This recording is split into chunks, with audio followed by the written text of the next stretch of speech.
All right, welcome to another episode of Piecing It Together, the podcast where we take a look at a new movie and try to figure out what movies inspired it. And today on the show, we are taking a look at the new Netflix film Enola Holmes, which just came out a couple days ago. Stars Millie Bobby Brown as Sherlock Holmes' kid sister.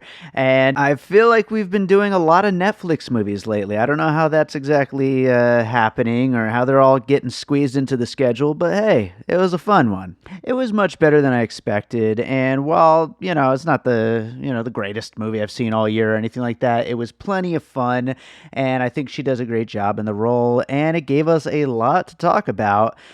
Joining me for this one is returning co-host Chad Clinton Freeman. He hasn't been on the show in a while, but it's always great to get Chad on with his gigantic lists of puzzle pieces that he comes with. And so we have a great time talking about Enola Holmes. Before we get to that, I want to remind you, as always, to make sure you are subscribed to Piecing It Together on your podcast app of choice. You can rate and review us on Apple Podcasts or Podchaser. You can follow us on social media at PiecingPod. Join our Facebook group, Popcorn and Puzzle Pieces, where we continue the conversation about all the movies we talk about here on the show. And why don't you check out our Patreon? That's always fun. We've got a bunch of bonus content on the Patreon for Piecing It Together, as well as Awesome Movie Year. We're going to be posting some All Rice No Beans bonus content. And there's a lot of stuff right now having to do with my music career. I have a new album coming out on October 4th. It's called David Rosen. It's just a self-titled album. The first video from that album is called Multiply, and that's out on my YouTube channel right now, or you can check out bydavidrosen.com. And I got a whole lot of bonus content from the album that's going to be hitting the Patreon account. So you should definitely check that out if you want to, support our podcast here, as well as my many other endeavors in the world of music, podcasting, and everything else. And for a limited time only, if you sign up for the Patreon, you will get a free copy of the new album, David Rosen. So you can't beat that. That is a great way to get my new album and support the show and support Awesome Movie Year and All Rice No Beans and just get a whole bunch of awesome new content. So I say check that out. And with that being said, why don't we get into this conversation about Enola Holmes? All right, so back with us. It's been a while since he's been on the show, but we've got our buddy Chad Clinton Freeman here. How's it going, Chad? Oh, it's going great. I'm glad to be back. Yeah, it's been a little bit. I was trying to think of the last time I'd been on. I think it was maybe Francis Ferguson, right? Yeah, I think that was the last one.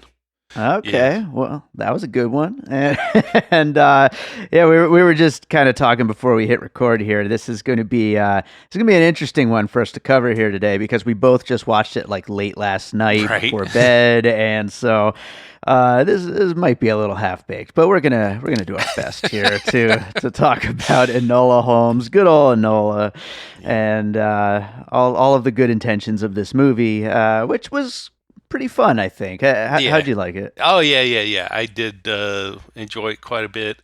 And I mean, I think we'll get into it, but there's a lot of things that are done really well with this movie, and I think it shows a good direction as far as movies in general, as far as movies about young women.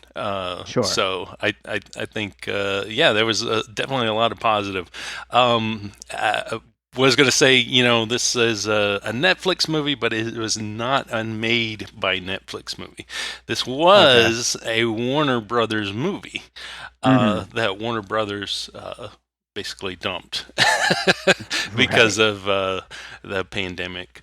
And I think it shows that there are several kinds of Netflix movies. There's the ones that they pick up from a festival, like Cuties.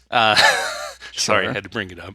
And then there are the ones that they're basically get dumped by a studio, which in this case is a good thing because they actually have a lot of stuff this year that they needed an outlet for. So we get this one. The other two are the ones that they actually make, which are generally terrible. And then the other is when they give somebody like Spike Lee or Martin Scorsese or Zack Snyder a check and say, "Here, go make a movie." Sure. Those are the best ones. Exactly. Yeah, no, I gotta say, before we get into the puzzle pieces, they have been stepping it up a little bit this year with their output. I feel like, and granted, there are a lot of Netflix releases that I just skip over and don't even watch, but I feel like there has been more good than bad this year, which is a little different from previous years, and maybe that has to do with the pandemic and trying to fill our time with some good content, or maybe they're just really are stepping it up in the department of what they're purchasing and what they're distributing. Yeah, I think it's a mix of that, really, because I was very, very pleased. I mentioned Spike Lee. I'm very pleased with his movie, and very pleased with this one. Again, this was a different, So there are some, I think, that are going to pop up even next year. Into this year that are pickups like this, that are studio getting rid of them. But yeah, no, I mean, I've seen some good stuff this year coming from them. Yeah. So why don't we get into some puzzle pieces for Enola Holmes? What do you got for your first piece? So I'll go ahead and get this out of the way. Actually, I'm going to do two puzzle pieces with this first one to get them out of the way. And it ties into what I was just saying about how it is a Warner Brothers movie. Because one of the movies that came to mind instantly for me was, of course, Wonder Woman. The Warner Brothers movie, and similarities in that you've got a main character who is a young woman. Of course, in this case, it's a younger woman, but she's brought up in isolation, different sort of upbringing than the normal, and then she ends up going to London, and she has to. She finds herself trying to fit in. This one doesn't get bogged down the way Wonder Woman does it sometimes with the fish out of water. But still, the scene where she goes to the shop to buy the clothes, to me, had a very Wonder Woman feeling to it. And also at the same time, she's a badass. I mean, sure. And it's both beginnings for these characters of finding who they are, and by the end of the movie we have that person becoming that title character. So in those ways, much like Wonder Woman, not quite the spectacle, but still at the same time the same sort of progression of the character. Yeah, and I think the spectacle needed to be, reined in a little because it is, in the Sherlock Holmes world, and so that's, obviously a lot more grounded. And I think also to the character being, younger, and I think it's a great piece, Wonder Woman. But the thing about Millie Bobby Brown is, I honestly have no idea if she's like 14 or 24 or somewhere in the middle. So she actually is 16. Okay. Wow. So this will bring up my second puzzle piece, actually, which is actually Birds of Prey. And there's a couple of reasons. One, though, the big one, because as soon as this went off, I saw produced by Millie Bobby Brown. I was like, what? So she produced this. Now, here's the thing, and I read into that. Evidently, when she read this book when she was like 10, and said, oh, I would love to play this character.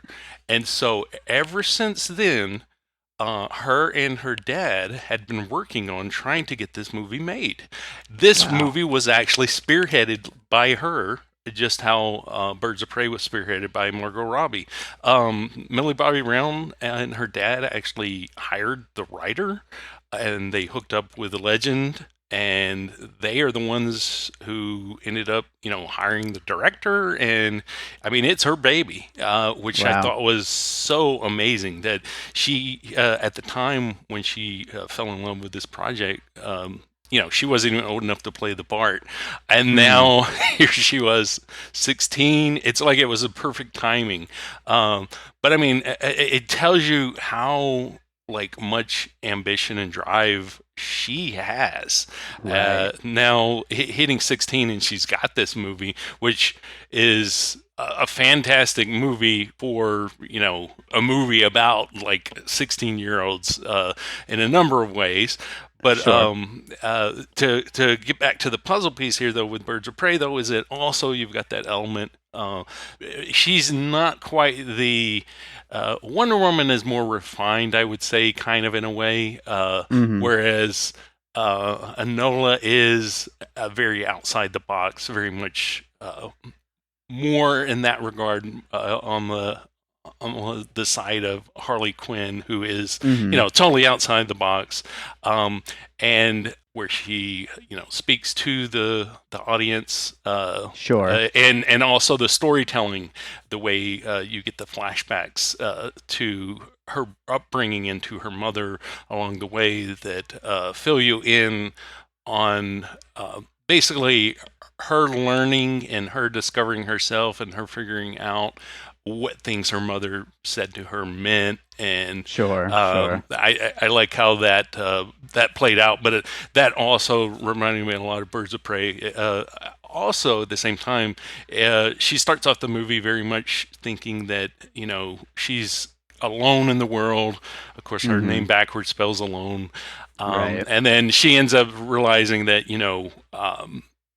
she doesn't have to be alone. That friends and even some of her family, she can move forward and use them, to make a way through life. And I think Birds of Prey, that was one of the things that Harley discovers as well, is that really her relationship prior with the Joker left her isolated, and now she's come out of her shell. So, Sure. Millie Bobby Brown, everybody forgets, but she was in that Godzilla movie, which was That pretty terrible, awful. terrible Godzilla movie. But yeah, so I wanted to point out though that this movie with her really shows how fantastic of an actress she can be. I was really Mm, happy to see that because she was really underused in the Godzilla movie, which wasn't good at all in any way. But it shows you the difference of a project where somebody behind it who loves the character and really wants something to happen with it, as opposed to somebody just picking an actress and plugging her into a movie. sure, sure. Yeah, absolutely. And I think that's really interesting about like her like wanting to make this ever since she was like really little and like actually producing it and getting that opportunity. And there's been a lot of talk about how this could be a series starter and I mean, how perfect is that if she gets Right. to continue this character? That is pretty great. And I mean, I like the movie, maybe not as much as you liked it, but I certainly could see it continuing and could see this growing as a character and as a story and the different places it could take it. But Right. I will move on to my first piece, Okay. and that is, I think this is a pretty obvious one for the director, Harry Bradbeer, who also was a director on the series Fleabag, which I have only watched a few episodes of, but uh, is exactly the same kind of fourth wall breaking, the girl turning to the camera and, making cutesy, clever remarks to the audience about what's happening the whole time. And clearly that director brought that same energy to this and continued that same thing. And then, of course, that show is also, filled with a lot of modern feminism takes and stuff like that. And so this is a, not very thinly veiled feminism story. And it's great the way that they weave that in there. But that is something that has carried over, I think, from his previous work on Fleabag. And that's a show that I have heard a lot about. I've never have seen, but yeah. As soon as this was over, I was like, who is this director? I need to see some of his other stuff. But I'm definitely gonna be looking into that. It's a great energy. Yes, definitely. That is a good word for this movie is the energy of it, and there's a positivity about the movie, Yeah. and a fun. The character is very, very, very sassy and witty, and just fun. It's a charming movie, and Yeah. so yeah, Yeah. definitely if Fleabag's around the same way, then I would definitely like that show. But yeah, the feminine. You know message of this movie, and like you said, how it is a very feminine movie. Again, that ties in to where we are, I think, with movies, and I guess TV shows as well, and the current direction of going back, because this is a Victorian era movie of kind Mhm. of getting to do some things that cinema hasn't done before. So Yeah, absolutely. You know, to that upbeat energy, I watched this with the subtitles on, like I usually do, and like every new scene before any dialogue started, the subtitles said upbeat music. It's just such a poppy, peppy energy to this thing. It's like, yeah, that's really kind of what this kind of movie needs. It doesn't need to be, you said I you're gonna hate me for this right now, but you did say, you started this conversation off with a bunch of Warner Brothers, and it's good that this doesn't get bogged down in too much seriousness or anything like that, and it is just like the fun side of what Warner Brothers does. right, yeah, no, absolutely, it very, very, very light. I mean, obviously, the way this one starts with her immediately, it's immediately her on a bicycle, and it's like, this is my movie. You come along with me. Mhm. So I mean, yeah, it's very fun in that way. So, what do you got for your next piece? So this is a kind of a fun one. I'll go ahead and because at least I thought it was almost kind of making fun in a way, and to me, I thought it was very funny. I'm got Kill Bill, because Hmm. this movie very much starts off with her very specific, very particular, and she has this list of here's phase one, here's phase two, here's phase three, and then she gets to like phase four, and she's like, this might be phase four, it might be phase five, it may be phase six. I'm not even really sure. It's like things kind of go not exactly the way she thought, and so she kind of throws out that, and then we don't ever come back to her like mental notes of here's what I'm doing now, Sure. which just reminded me very much of Kill Bill with the list of checking off to do, and this one just kind of says, not always does everything go to plan, so Sure. sometimes you just got to throw that out. Sure. No, absolutely. And I had something I was going to bring up at the end as like an added note, but this is a perfect place since you did bring up Kill Bill. Another connection to that movie is there's like this trope that you'll see in a lot of movies, and it's in Kill Bill and it's here as well, where the character has this one move that they have specifically trained for, and then they end Ah, up using it in the big right. confrontation at the end. Yes. And of course, that's how the bride ends up killing Bill, and that's how Enola kind of beats the guy she's up against in this. Right. No, yeah, yeah. I didn't even think of that one. Yeah, that's that exactly. So I will move on to another puzzle piece here, and I mentioned that some of my pieces might be a little half baked to the people listening at home, I apologize, but there's probably a better version of this one. But the first one that came to mind was the Young Indiana Jones series. And I just, the idea of having a kid version of a very famous, well known character. And of course, this also is, female instead of male. But, we all have seen so many versions of Sherlock Holmes and these other movies with Sherlock Holmes. And Enola does take on a lot of the same aspects of Sherlock Holmes. Mm-hmm. Whereas, the Young Indiana Jones isn't exactly the perfect example of this because it is the actual character young versus, a kid, in that case would be a brother or a sister or whatever. But still, it's like taking on those same aspects that made the classic character great and giving them to this new younger character. And so, yeah, I thought of the Young Indiana Jones adventures. No, actually, that is a good piece. It brings up one of my pieces. I do have a very specific Indiana piece here.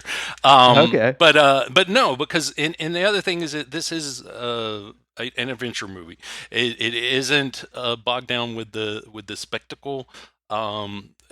This is very much a character movie. A lot of great characters, I feel, and very defined characters in this. But Indiana Jones, yeah, actually, the beginning of Indiana Jones and the Last Crusade, the one where River Phoenix plays Indy as a kid, he actually escapes from a train. This is actually the only scene in that whole movie that I ever remember. I don't even remember if I've ever seen this entire movie because I didn't see it at the theater. But I'm a big River Phoenix fan. And there's actually, he steals an item that the bad guys are trying to get, and he's like, "Oh, this should be in a museum." He's like a Boy Scout or something, and he's on a train. They're chasing after him. What he ends up doing is actually, because I rewatched this scene last night.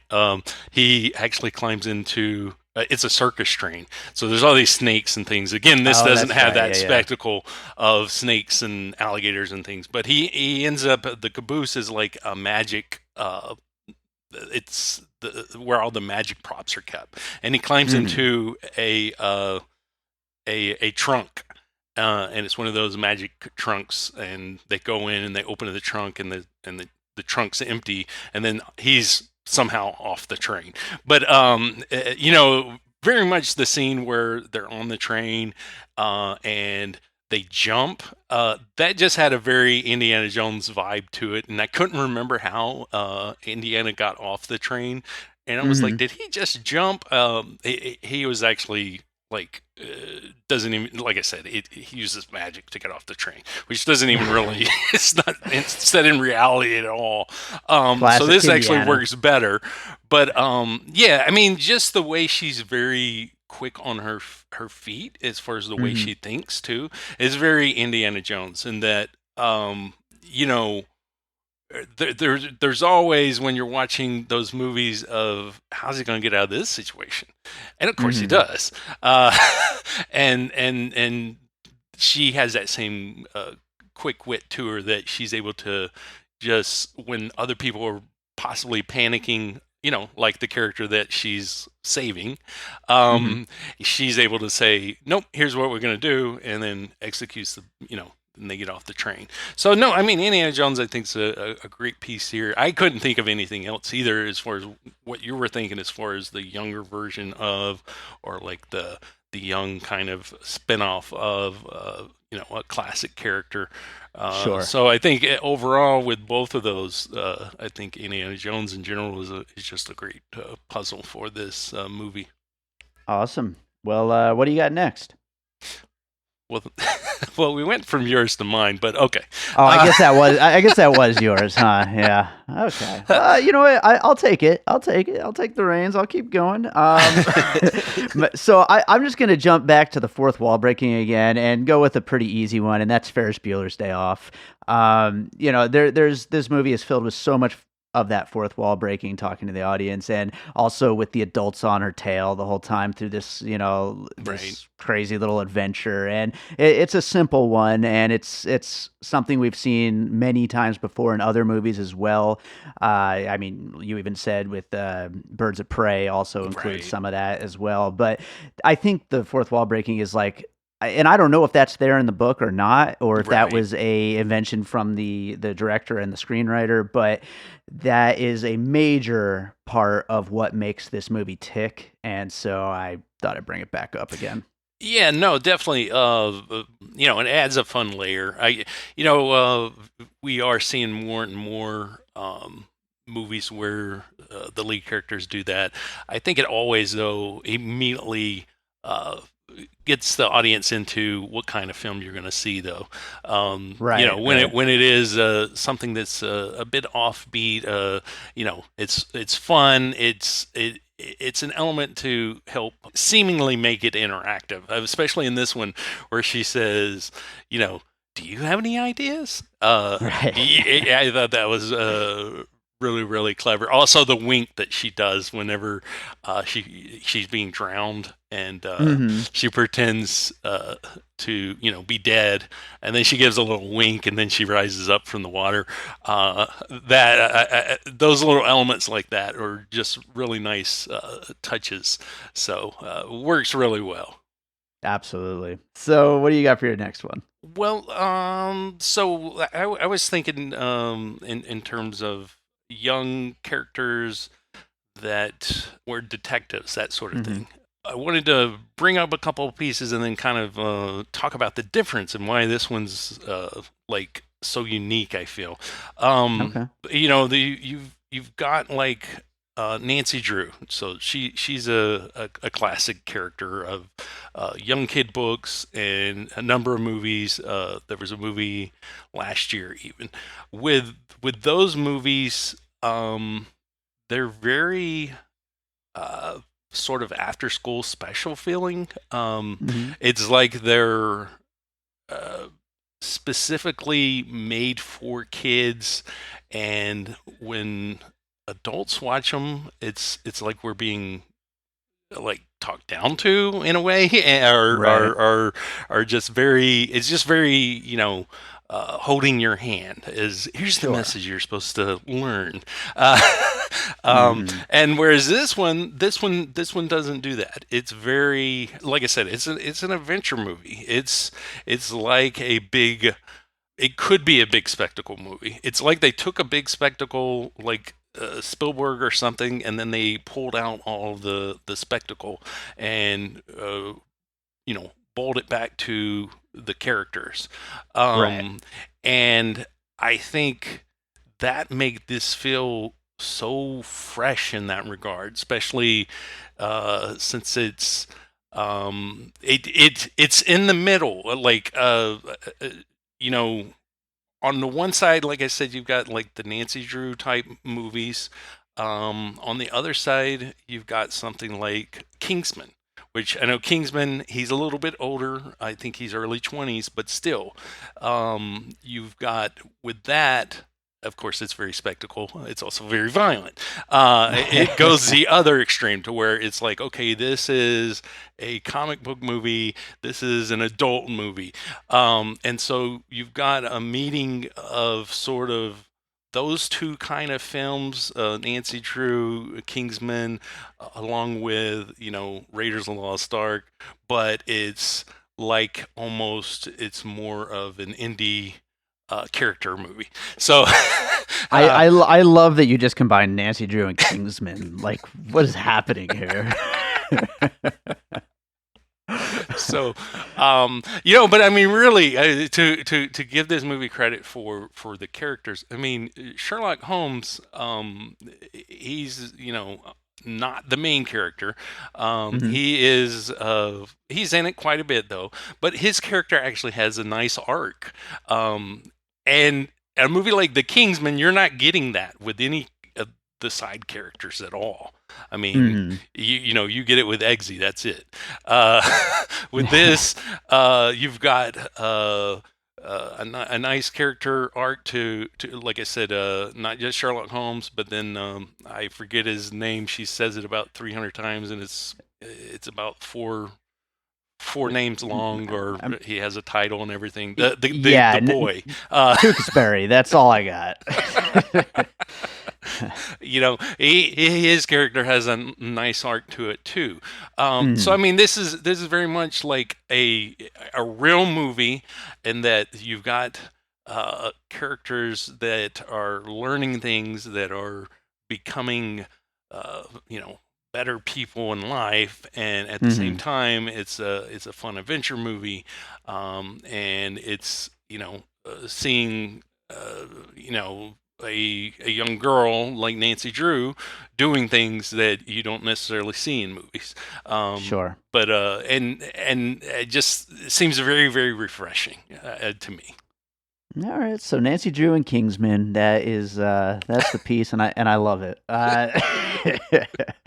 So I will move on to my next one, and this is something I don't do too often. I just did it a couple weeks ago, maybe for the first time. I'm not sure, but I'm gonna go with a song for my next puzzle piece, and it is No Doubt's "Just a Girl," Oh, which I. nice.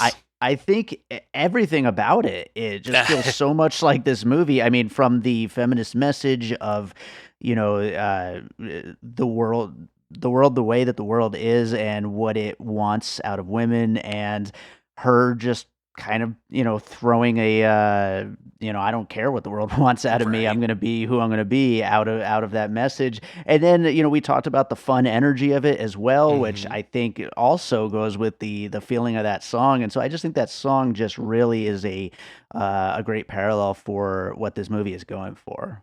No, no, that is a nice piece. I'm actually glad they didn't throw it in the movie though. Yes, absolutely. Yeah.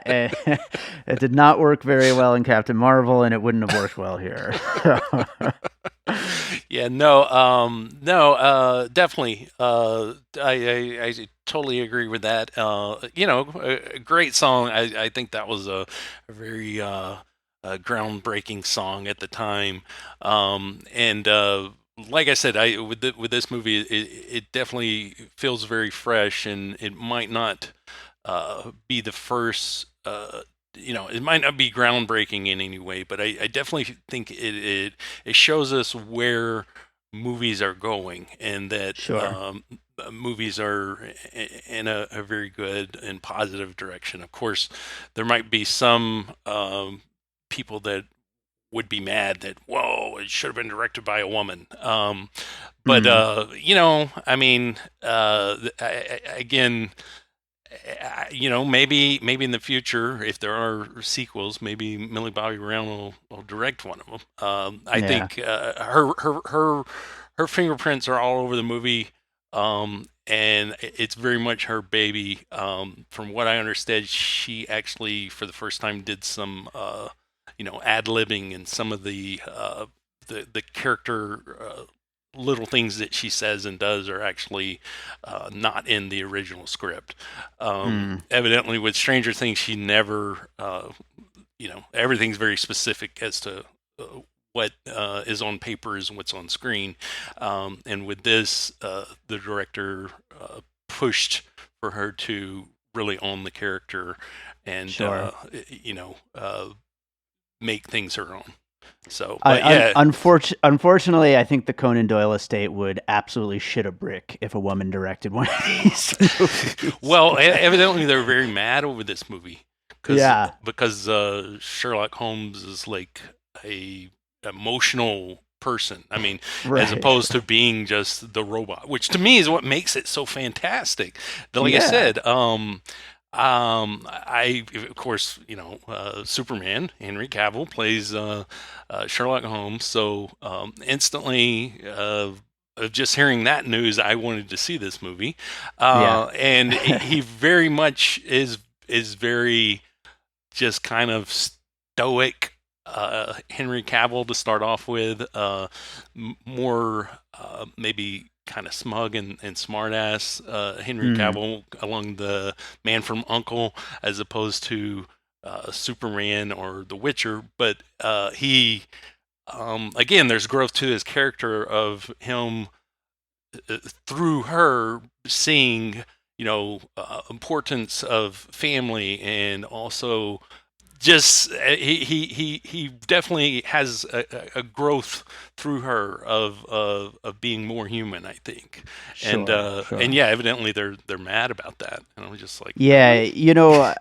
I might not necessarily agree with every woke thing happening in the world right now, but that controversy right there is just proof that things really do need to change in this direction.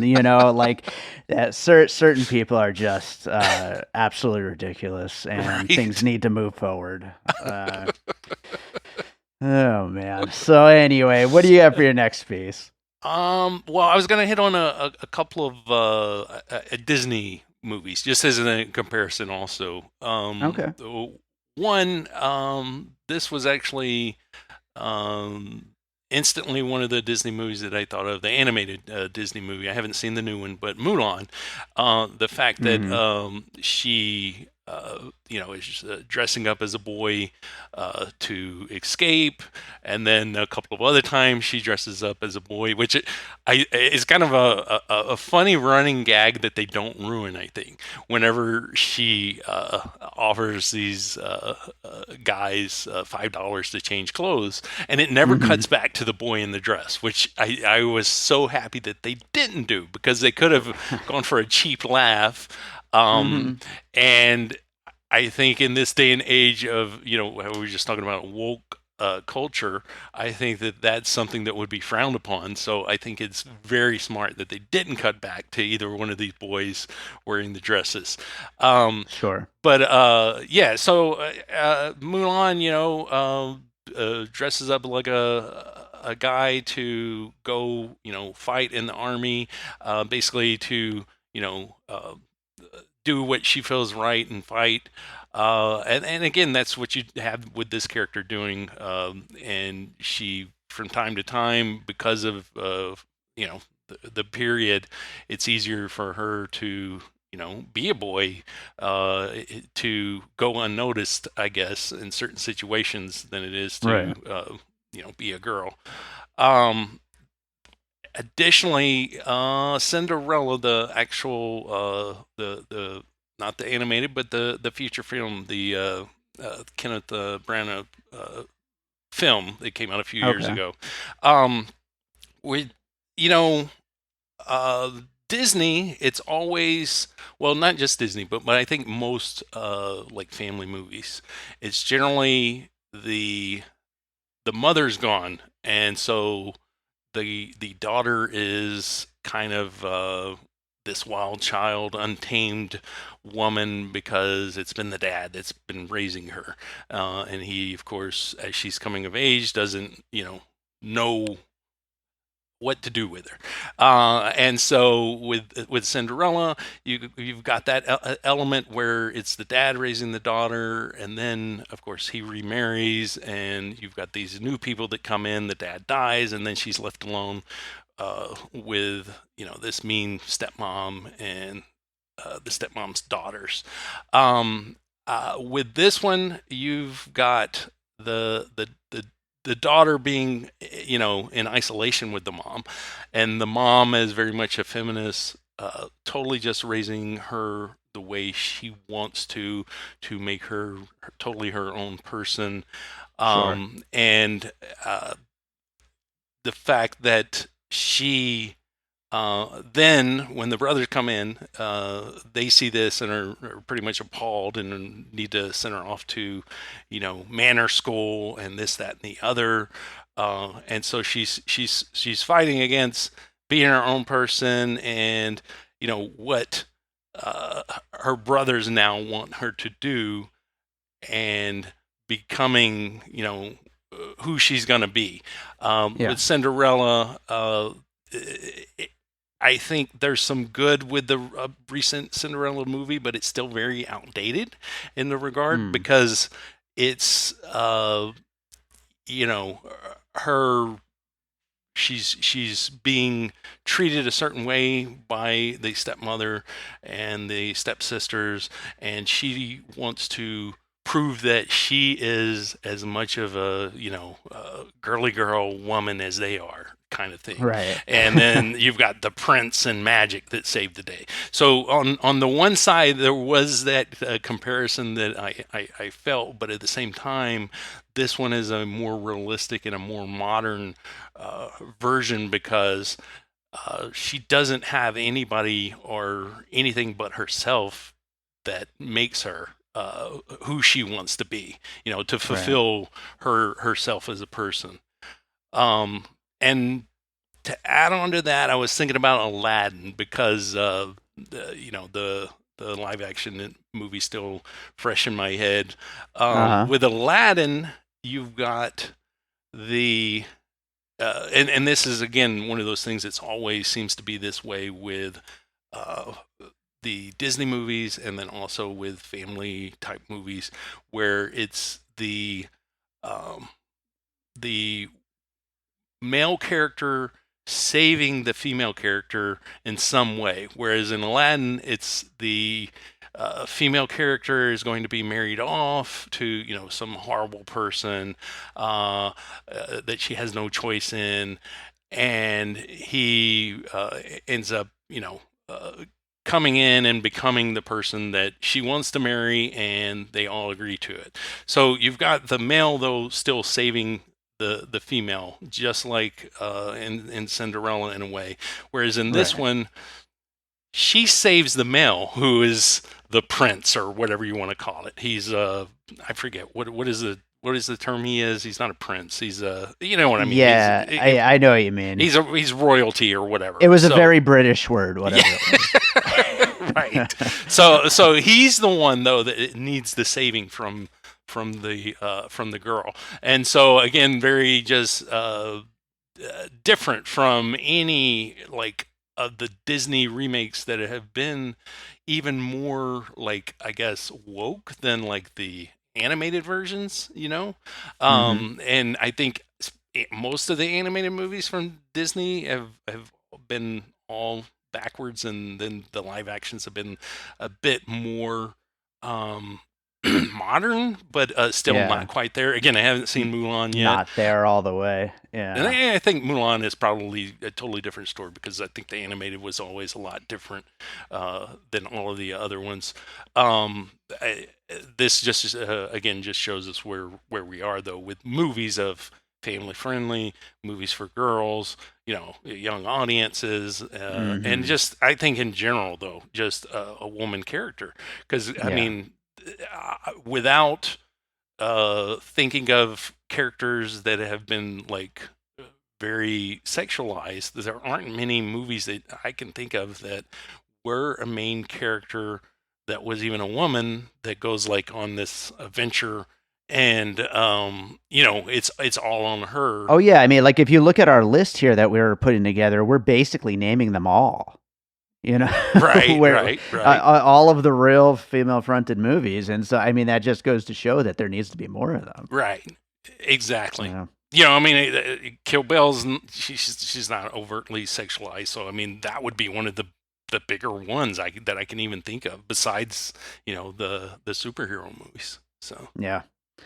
Well, I'm going to move on to another piece. I only have a couple more left here. This one is just more of just a director kind of piece, and I thought of Tim Burton's work just in general. Yes. Not any particular specific movie. Maybe you've got more of a specific one, but I just thought that his general style that we all associate with Tim Burton, I think, is something that influenced the movie here, and I do hope there's more of that. If they do continue to do sequels, especially there are some sequences in the movie that got a little extra stylized, and I would hope that with maybe a little more budget or whatever, maybe they do lean into that a little bit more, because it really fits the character and it fits the world that they seem to be putting together here.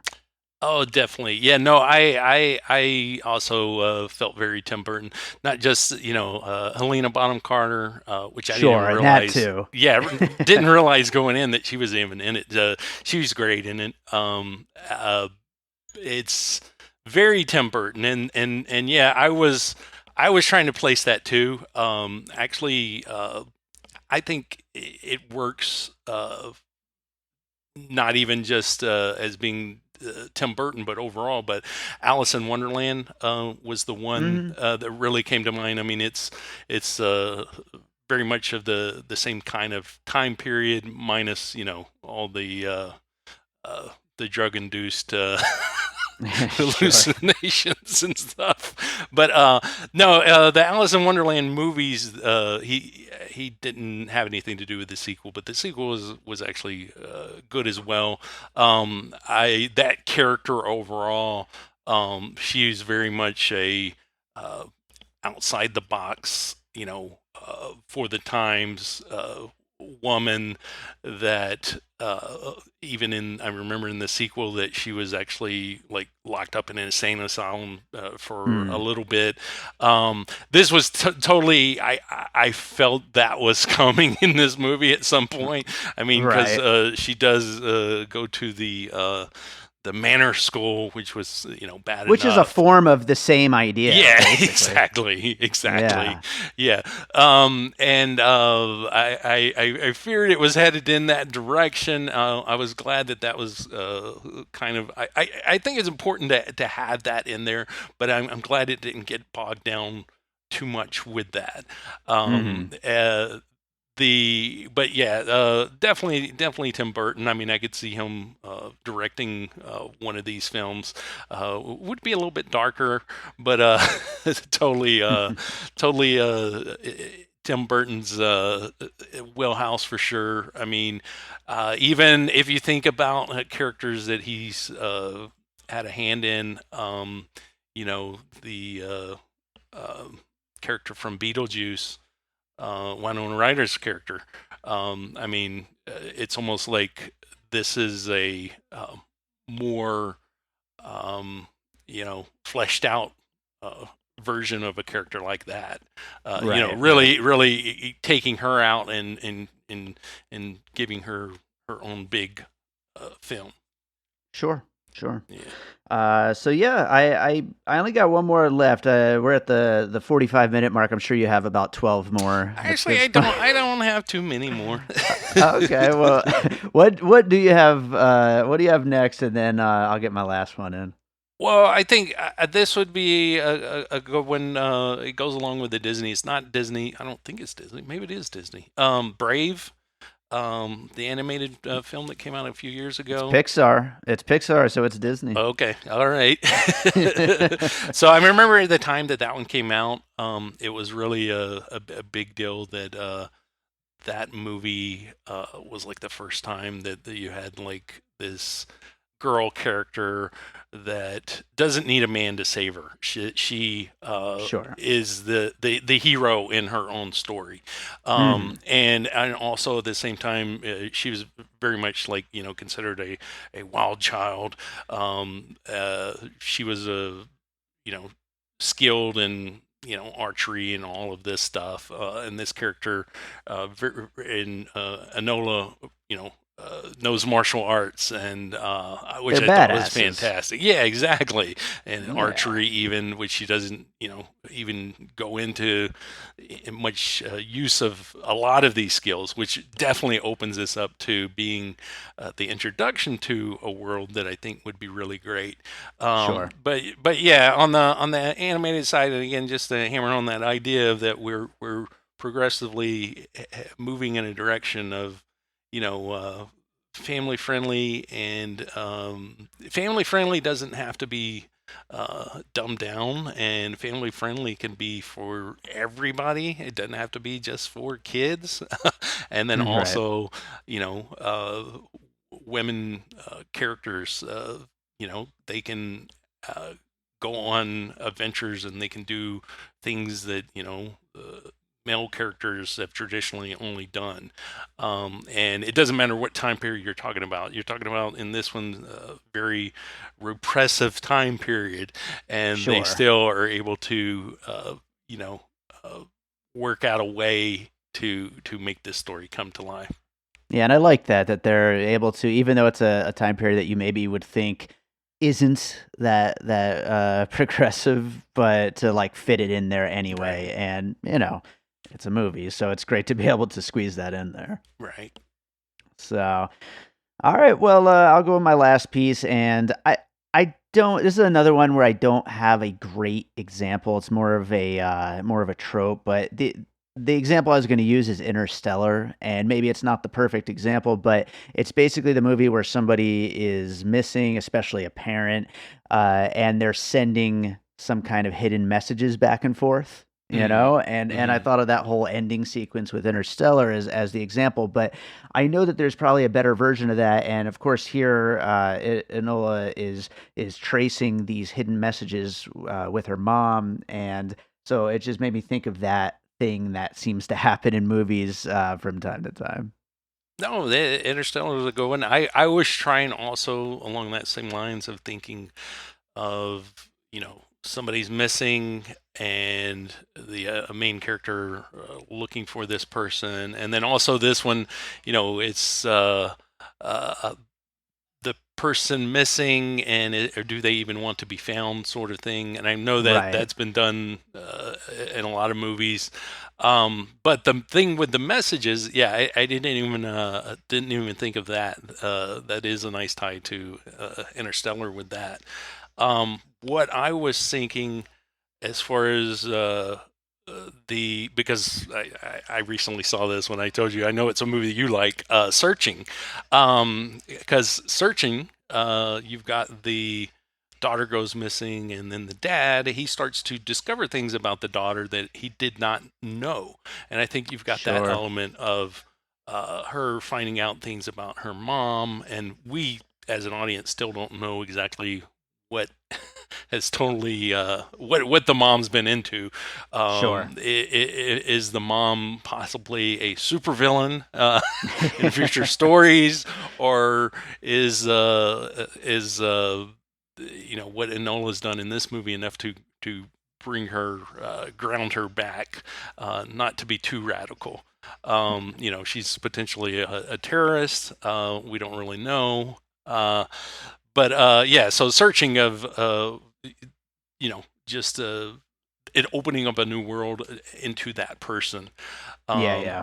Yeah, no, um, it's another good example of that thing. and then also though, the second Fantastic Beast movie, which again plays well to the time period. This one is further back than Fantastic Beasts, though. But the look of the city, and again, this one's more like dirt road than it is like pebble stone. But Hmm. in that one, you've got a basically a mystery of, where is the person, and is the person gone because they want to be gone. And you've got all these different people that are looking for them. So I've thought of that one.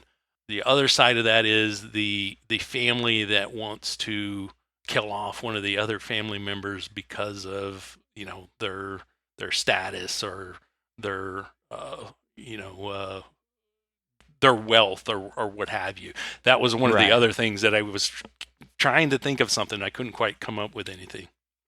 Yeah, no, that is another one, and I think that it's basically an adventure movie, and so a lot of those kind of things that like kind of come up so many times in various adventure movies Right. do kind of there's only so much to bring variety to that kind of a story, and so there's got to be a reason for people to be chasing after each other, and there's only so Right. many reasons, Right. right? Yeah. But all right, well, do you have any others you wanted to jump through before we wrap it up? Yeah, just a couple. Well, actually, a real quick one was Fistful of Dollars, Okay. because they actually use the gag twice, basically, but in different ways. One is when she is stabbed, she has on the corset, which Oh, the sure. knife doesn't pierce, and to really hammer on how horrible these corsets are. Later on, the boy is puts of course we don't know as the audience, but puts on a steel plate from one of these night armories that's around. So to me, it was basically a statement of how horrible the corsets were, and then Sure. also at the same time, anytime that happens, whenever there's a plate used in a film to stop a bullet or anything like that, I instantly think of Fistful of Dollars. Um, which in this movie, I totally thought the boy was dead. I thought Oh yeah. I was like I was shocked. I was like, really? Because I mean, it was bad enough that she actually. Because I mean, this movie, it really isn't that dark. It really isn't that violent. So when she basically kills the bad guy, I was like, wow. Right. And then he wasn't dead, and then he died, and I was like, oh, he is dead. And then so the boy gets shot, and I was like, wow. Really? It's a bloodbath. Exactly. It's like this is more like Kill Bill than I thought. Right. But then, he had the armory underneath, and I was like, oh, okay. So Fistful of Dollars. Pride and Prejudice and Zombies was another one, due to the time period, and also with that one, you have I think it was daughters just raised by the dad, I think.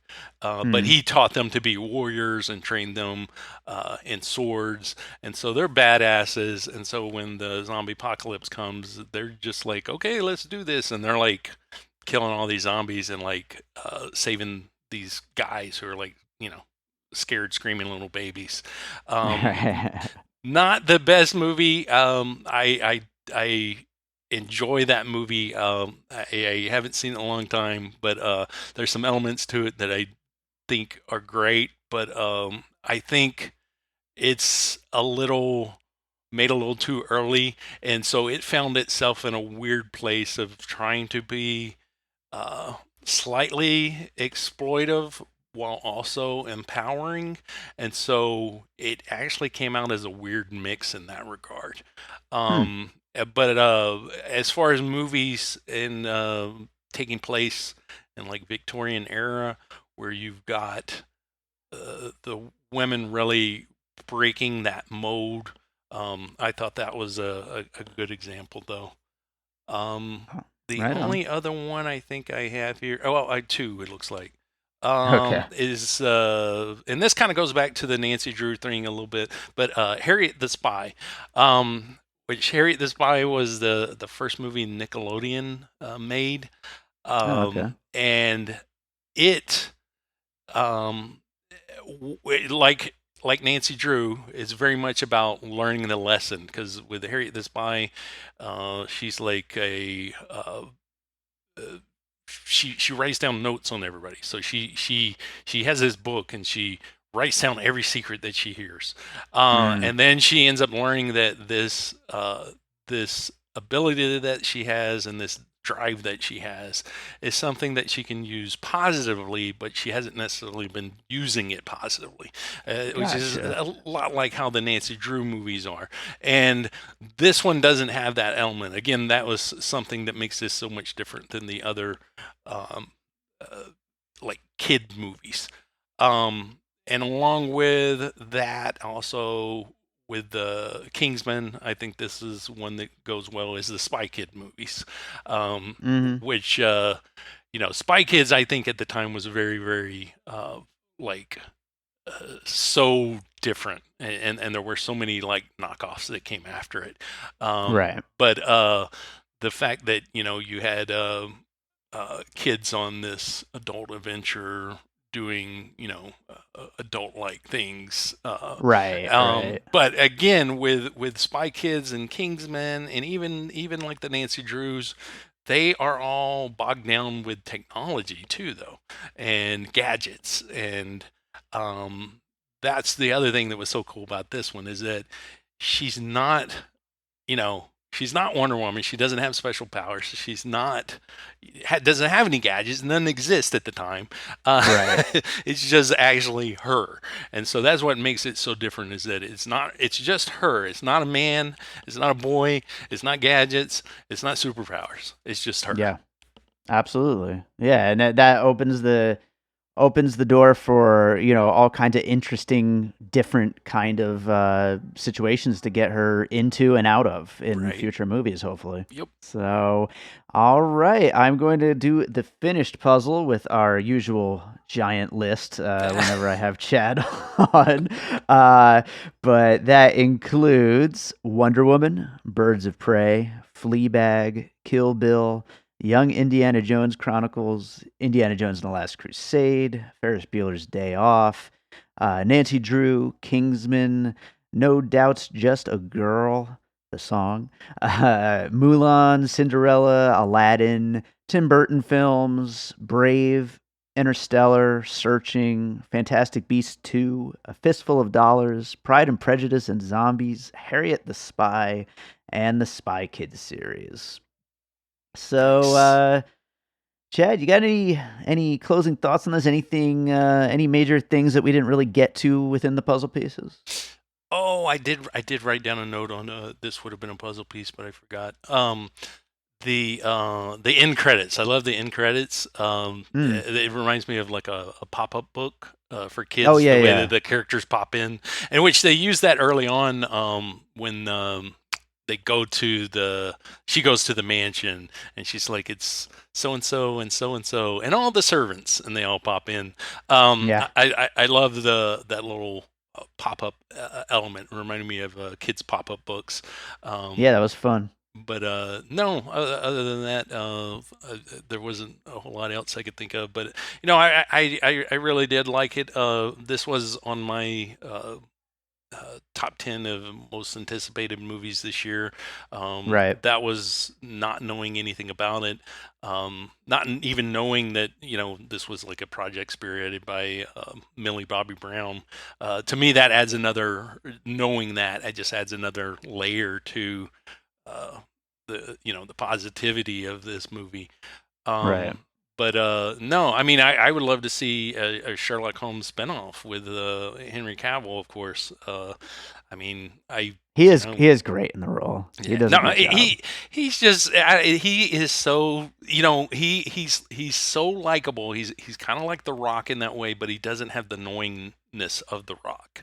Um, and that's the other thing though that I was going to bring up. This doesn't have like the Jumanji movies are great, but they have that really lowest level of humor, just like most Right. Jack Black movies, like Clock in the Walls, where somebody's got to be puking or farting or a fat guy falling down. Uh, this does not go to that level. That's the difference, though. Like I said, that Henry Cavill he has that charisma and likability of like The Rock, but when it's a Rock movie, it's going to have that Jack Black. I mean, I love Jack Black too, but it's going to have that Jack Black humor of, Right, right. somebody's throwing up or farting, and and kids love that for whatever reason. But this one doesn't go there, and I was happy about that as well. I like a good fart every once in a while, but Uh, one more note of Henry Cavill, but that ha delivery was really, really good. In that one scene where he's walking away, that was the best moment of the movie for me. So props to Henry Cavill. And He definitely had a couple of nice moments in the film. He did. yeah. And there, just one final thought before we close this thing up, though, and I wasn't sure if I'd be bringing this up or not, but since neither of us brought up Guy Ritchie's Sherlock Holmes films, do you think that was a inspiration here, or do you think that they tried to maybe steer away from that a little bit on purpose? What do you think? I think it probably was because I hadn't seen him actually, because even though I love Guy Ritchie, I just don't like Robert Downey Jr.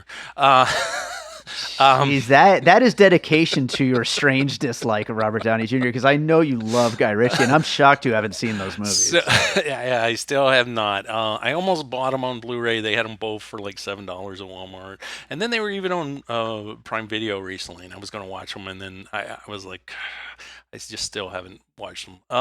I think that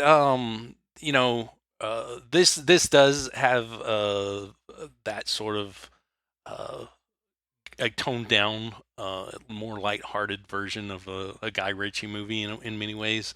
Hmm. I mean, it definitely has that uh, uh, weird storytelling, and that there's a lot of things that are all mixed up. I would say that Sure. it had to have been something that was definitely a part of the inspiration.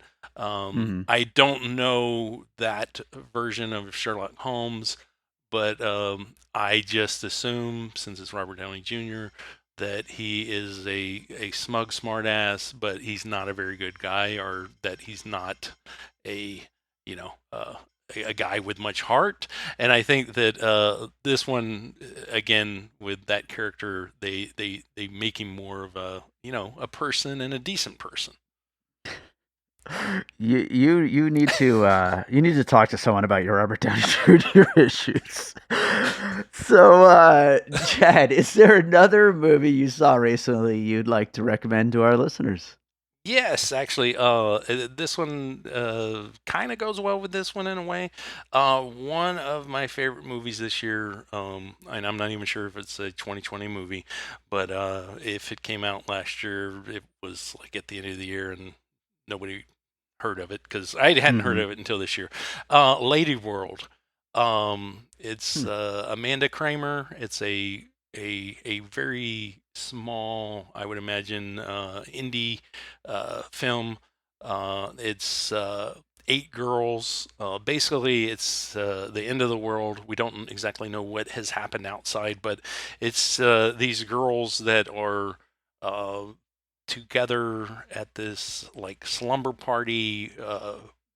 It's a birthday for one of the girls, and these girls are trapped inside this house with dirt. Something's happened, and dirt has basically blocked all the doors and windows, so they're not able to go out. So they have Hmm. no idea, like, if anything exists outside. They can't get a hold of anybody by their phones, and then their phones end up dying. And so it's very like Lord of the Flies with girls. Hmm. It's uh, I would say probably 16, maybe even a little younger. So there's a lot of mean and nastiness amongst them. Right. It's very very tribal. It's at times a tad hard to watch and uncomfortable, but overall just a fantastic movie though, about stripping away everything in society, and how do people act when there are no rules, and you have to basically make your own rules. So Hmm. really really good movie though. Sounds interesting. Yeah, I hadn't heard of it. Well, right on. Chad, is there anything you wanted to plug before we wrap it up? Nope, I am all good. Nothing.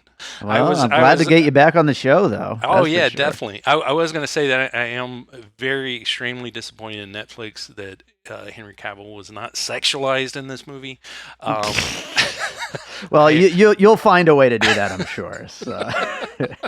I heard that they're very good at sexualizing things, so I was very excited, to see him shirtless or something, Uh-huh. and just didn't Yeah. happen. So, Well, um, I'm sure you'll be on the Reddit boards looking for that as soon as we finish wrapping this up. So, Chad, thank you so much for joining me again on the show, and we will hopefully do it again sometime soon. all right.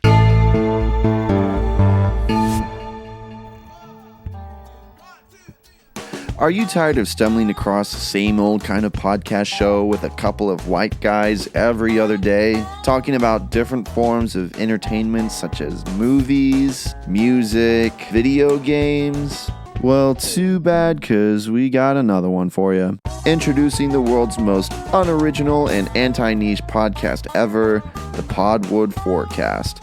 Hosted by Mitchell Owens. I steal money from poor innocent people who got in car crashes. And yours truly, Clifford Close. This is a podcast we do for fun where we talk about the little things we enjoy.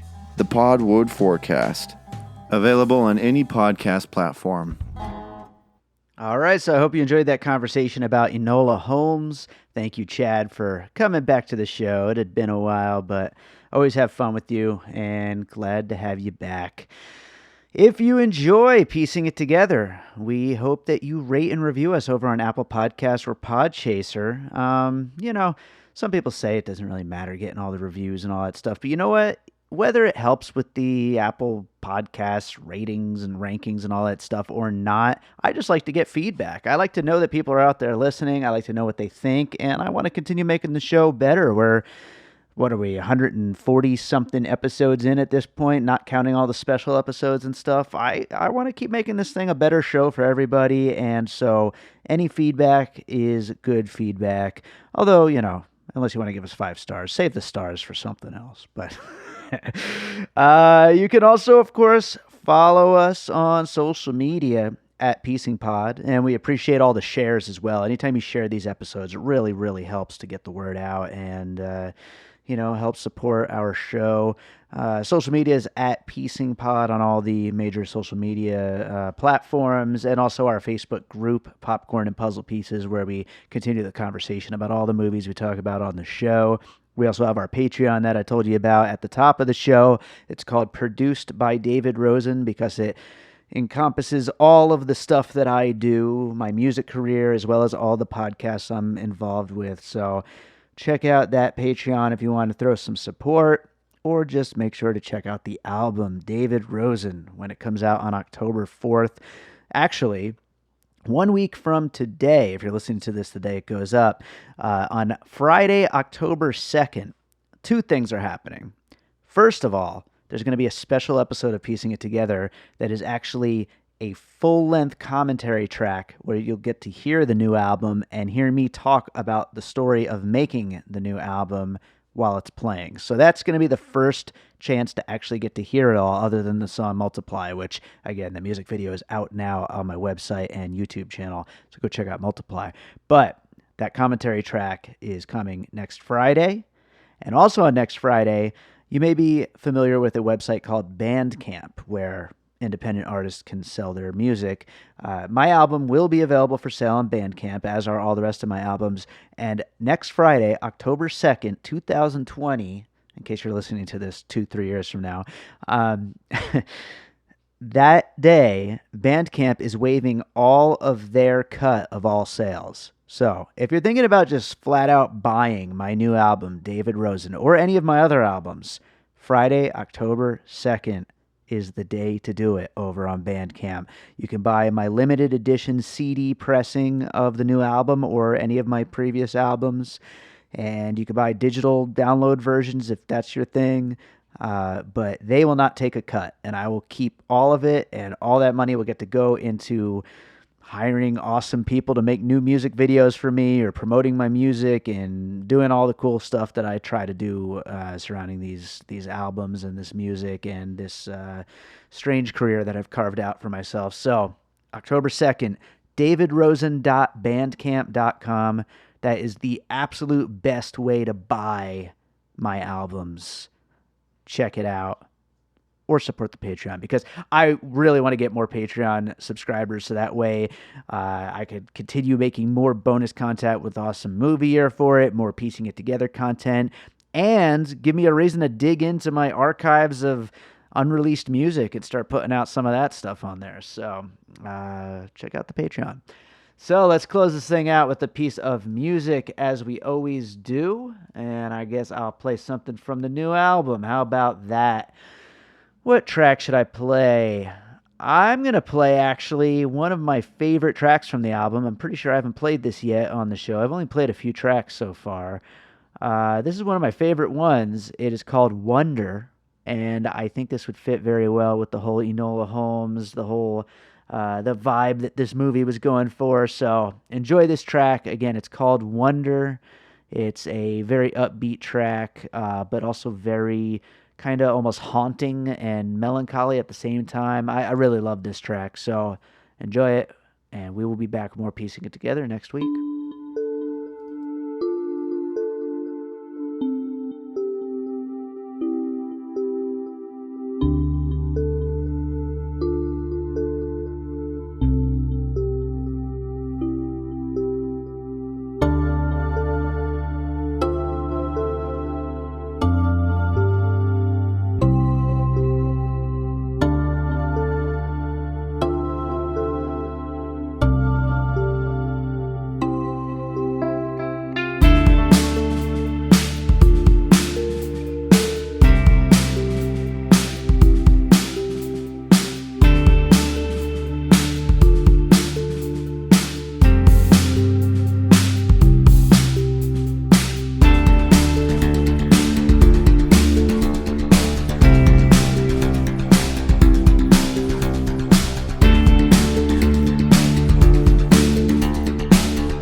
an All Points West production, produced by David Rosen in Las Vegas.